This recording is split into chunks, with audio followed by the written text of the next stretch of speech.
Pinayagan ng bumiyahe mahigit 1,000 pasaherong na stranded sa pier sa Cebu City dahil sa Bagyong Quinta. At para sa detalye, may live report si Luan May Rondina ng GMA Cebu. Luan. Igan, balik normal na ang operasyon ng mga pantalan dito sa Cebu City matapos alisin ng Pag-asa ang storm signal sa buong lalawigan ng Cebu dahil sa Bagyong Quinta.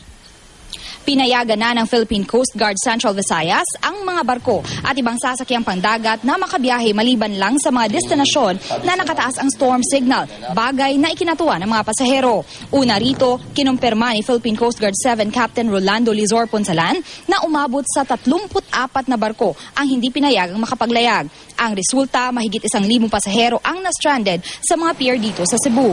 Sa ngayon, wala namang naiulat na casualties sa pagtama ng Bagyong Quinta dito sa Cebu, particular na sa Camotes Island at sa mga bayan sa Northern Cebu.